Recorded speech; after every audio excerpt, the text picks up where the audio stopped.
अरविंद केजरीवाल हुए गिरफ्तार।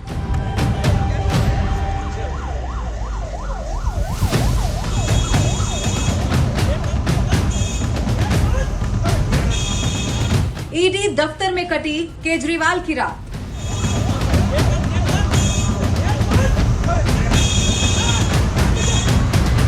आखिरकार वही हुआ जो आम आदमी पार्टी के नेता और मंत्री दिन रात कहते रहते थे कि मुख्यमंत्री अरविंद केजरीवाल गिरफ्तार होने वाले हैं, और ऐसा ही हुआ। अरविंद केजरीवाल कथित शराब घोटाला मामले में गिरफ्तार हो चुके हैं। अब सबसे बड़ा सवाल ये है कि अगर अरविंद केजरीवाल की गिरफ्तारी हो चुकी है तो अब दिल्ली का क्या होने वाला है, यानी कि क्या दिल्ली में बदल जाएगा मुख्यमंत्री या जेल से ही चलती रहेगी दिल्ली की सरकार। तो आइए अब टाइमलाइन के साथ एक एक मिनट की तस्वीर कैसी सामने आई 21 मार्च को जब अरविंद केजरीवाल की गिरफ्तारी हुई, ये पूरी खबर मैं आपको बताती हूं। और आइए आज सबसे बड़ी खबर के साथ शुरू करते हैं बात चुनाव की। शराब स्वास्थ्य के लिए ही नहीं बल्कि सरकार के लिए भी हानिकारक है।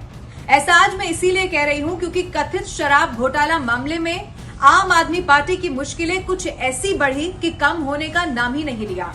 एक के बाद एक बड़े नेता मंत्री जेल में जाते रहे और फिर आखिरकार सबसे बड़े चेहरे आम आदमी पार्टी के, यानी कि दिल्ली के मुख्यमंत्री आम आदमी पार्टी के संयोजक अरविंद केजरीवाल अब ईडी की गिरफ्त में हैं।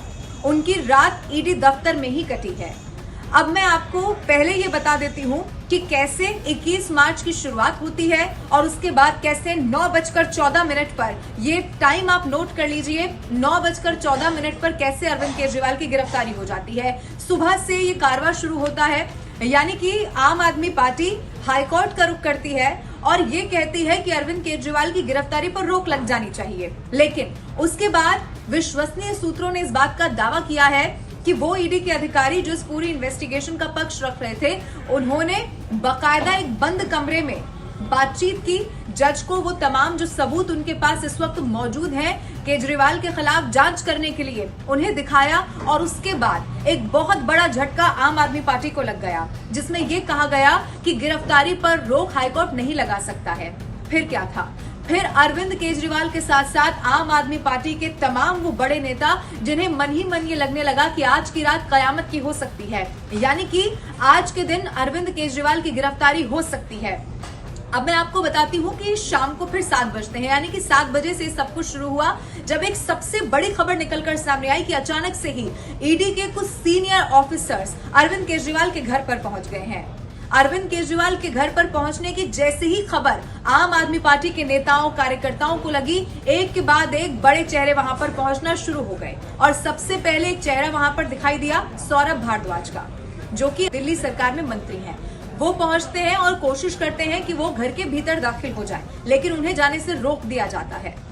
फिर उन्होंने सबसे पहले ये कहा कि ये गिरफ्तारी हो सकती है, यानी कि गिरफ्तारी की यहाँ पर कोशिश की जा रही है। वैसे कोई नई बात नहीं थी, आप इससे पहले भी याद कर लीजिए, तमाम वो चाहे वो आतिशी हो या सौरभ भारद्वाज हो या खुद केजरीवाल हो, वो ये कहते रहे हैं कि मुझे बहुत जल्दी गिरफ्तार किया जा सकता है, यानी कि मेरे खिलाफ षड्यंत्र किया जा रहा है। और उसके बाद फिर 9:14 पर सबसे बड़ी खबर निकलकर ये सामने आई कि अरविंद केजरीवाल की गिरफ्तारी हो चुकी है। और उसके बाद उन्हें ईडी दफ्तर लाया गया, उनका बकायदा वहीं पर मेडिकल चेकअप हुआ।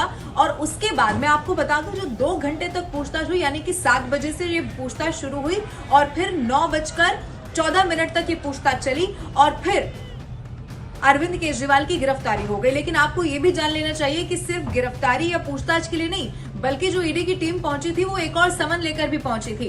अब सबसे बड़ी बात यह है कि अरविंद केजरीवाल को इससे पहले कई बारी जब समन्स जारी किए गए थे तो जिस तरीके से उन्होंने उन समन्स को इग्नोर किया था, वो भी हो सकता है कि एक बड़ा फैक्टर उनकी इस मुश्किल बढ़ाने में साबित हुआ हो। लेकिन 9:14 पर फिर वो समय निकल कर आया जब ये खबर मिली कि दिल्ली के मुख्यमंत्री अरविंद केजरीवाल गिरफ्तार हो चुके हैं।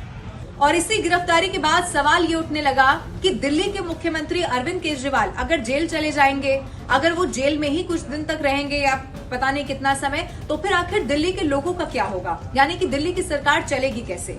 अब इस पूरे सवाल का मैं जवाब दूं, कानूनी दांवपेच इसको लेकर क्या कहते हैं ये भी मैं आपको बताऊंगी। लेकिन आतिशी सिंह कद्दावर नेता है आम आदमी पार्टी की, मंत्री भी हैं दिल्ली सरकार में, उनकी तरफ से इस मुख्यमंत्री बदलने के सवाल पर उन्होंने क्या कहा, पहले जरा आप वो सुनो। ऐसी खबर आ रही है कि ईडी ने अरविंद केजरीवाल जी को अरेस्ट कर लिया है। ये बिल्कुल साफ था, जितनी भारी संख्या में पुलिस आई थी, जितनी भारी संख्या में पैरामिलिट्री फोर्सेस यहाँ पे स्टेशन थे, कि आज ईडी अरविंद केजरीवाल जी को अरेस्ट करने के लिए आ रही है। अरविंद केजरीवाल का अरेस्ट भारतीय जनता पार्टी की और प्रधानमंत्री नरेंद्र मोदी जी की एक राजनीतिक साजिश है। प्रधानमंत्री नरेंद्र मोदी जी को अगर किसी एक नेता से डर लगता है तो वो नेता अरविंद केजरीवाल है। 2 साल में जब से इस केस का इन्वेस्टिगेशन चल रहा है, 2 साल में 1 रुपए की भी रिकवरी ना ईडी ना सीबीआई कर पाई है। 500 से ज्यादा अफसर इस केस में लगे हुए थे, 1000 से ज्यादा रेड हुए। आम आदमी पार्टी के नेताओं के घर, मंत्रियों के घर, उनके ऑफिसेज में हर जगह रेड हुई, लेकिन उसके बावजूद 1 रुपया आज तक नहीं मिला है। तो आज लोकसभा का चुनाव अनाउंस होने के बाद अरविंद केजरीवाल का अरेस्ट एक राजनीतिक साजिश है। लेकिन मैं प्रधानमंत्री नरेंद्र मोदी जी को कहना चाहती हूँ कि अरविंद केजरीवाल सिर्फ एक इंसान नहीं है, अरविंद केजरीवाल एक विचार है। अगर आपको लगता है कि एक अरविंद केजरीवाल को गिरफ्तार करके आप इस विचार को खत्म कर सकते हो तो आपको गलत लगता है।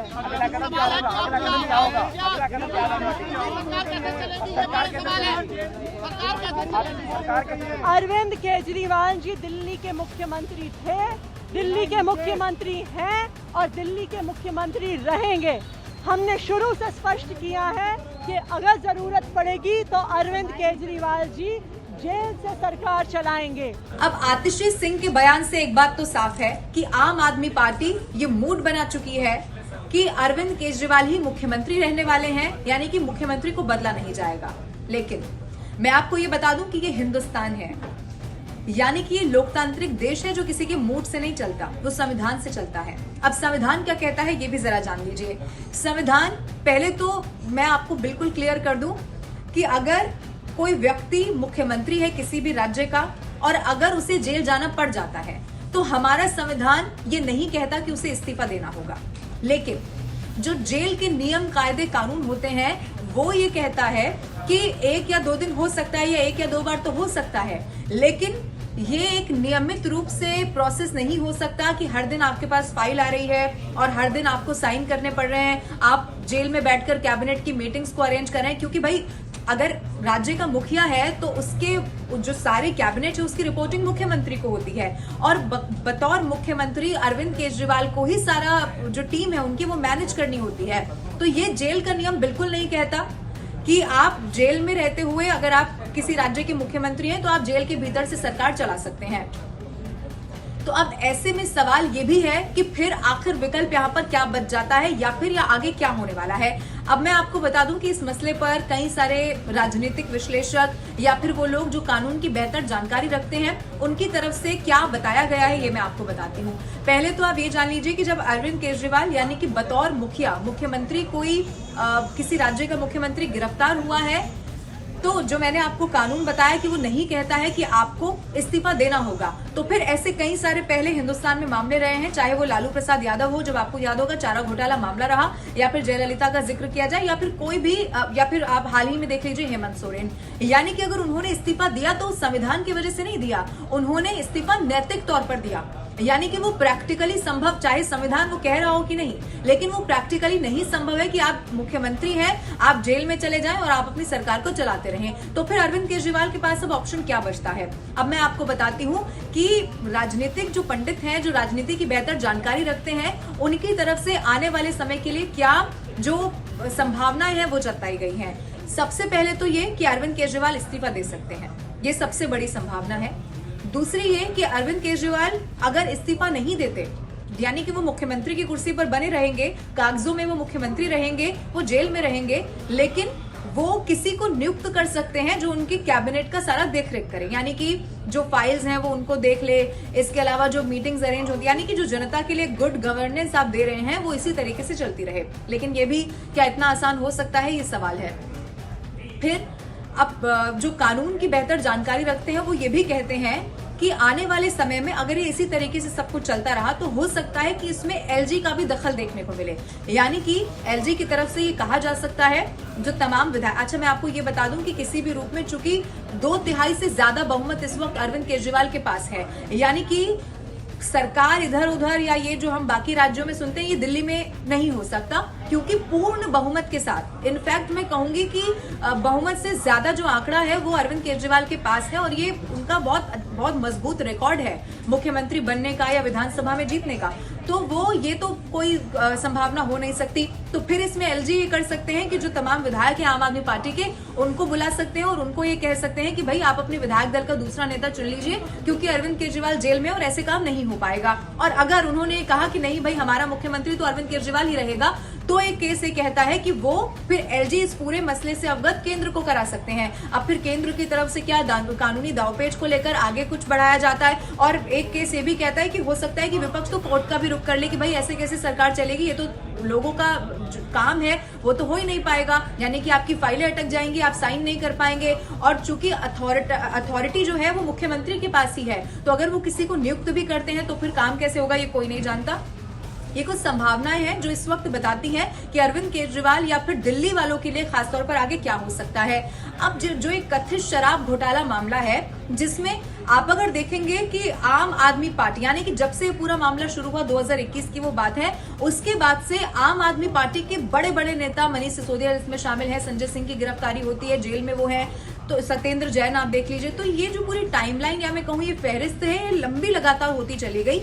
लेकिन आखिर ये कथित शराब घोटाला है क्या, इसकी शुरुआत कैसे होती है और अभी तक कितने लोगों की गिरफ्तारी हो चुकी है, मेरे पास पूरी डिटेल है इसको लेकर। मैं आपको थोड़े से जो आंकड़े हैं वो भी जरा बता देती हूँ। अब आप ये जान लीजिए कि 17 नवंबर 2021 का वो वक्त होता है जब दिल्ली राज्य ने जब जो दिल्ली सरकार है वो राज्य में नई शराब नीति लागू करती है।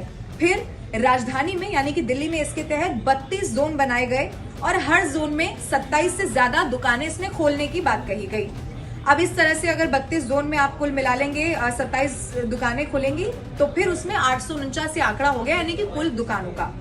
फिर इसमें क्या हुआ, नई शराब नीति में दिल्ली की सभी शराब की जो दुकानें थी उनको प्राइवेट कर दिया गया। अब मैं आपको बता दूं इससे पहले क्या होता था, इस वाली नीति से पहले जो 60% होती थी वो दुकानें सरकारी होती थी और 40% प्राइवेट होती थी। अब इसके बाद इस नई नीति के लागू होने के बाद 100 की 100% जो दुकानें थी वो पूरी तरह से यहाँ पर प्राइवेट कर दी गई। अब सरकार ने ये तर्क दिया कि इससे 3,500 करोड़ रुपए का फायदा होने वाला है।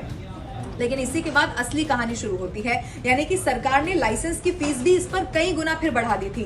अब जिस L1 लाइसेंस के लिए पहले ठेकेदारों को आप ऐसे समझिए कि 25 लाख देना होता था, नई शराब नीति लागू होने के बाद उस ठेकेदार को 5 करोड़ रुपए इसके लिए चुकाना होगा।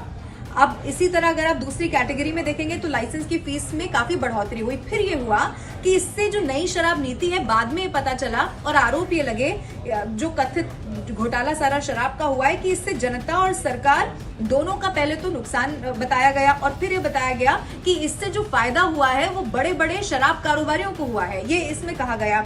फिर इसमें जो 100 करोड़ का पूरा अभी तक कथित घोटाला कहा जाता है, इसके बाद कई सारे तार ऐसे जोड़े गए और सबसे ज्यादा मुश्किल अरविंद केजरीवाल की तब बड़ी जब के कविता की गिरफ्तारी हो गई। अब जैसा मैंने आपको बताया अरविंद केजरीवाल ये आखिरी नाम है जिनकी गिरफ्तारी हुई है, लेकिन ये बड़ी फहरिस्त है। लगभग 15 से 16 नाम बताए जाते हैं जो अभी तक गिरफ्तार हो चुके हैं। एक एक करके मैं जल्दी से आपको बता देती हूँ। सबसे पहले जब ये शुरू होता है तो विजय नायर की गिरफ्तारी होती है, अभिषेक बोइनपल्ली की होती है, समीर महेंद्रू, पी शरद चंद्रा, बिनोय बाबू, अमित अरोड़ा, गौतम मल्होत्रा की गिरफ्तारी होती है। फिर राघव मंगुटा, राजेश जोशी, अमन ढाल, अरुण पिल्लई, मनीष सिसोदिया, ये बड़ा चेहरा।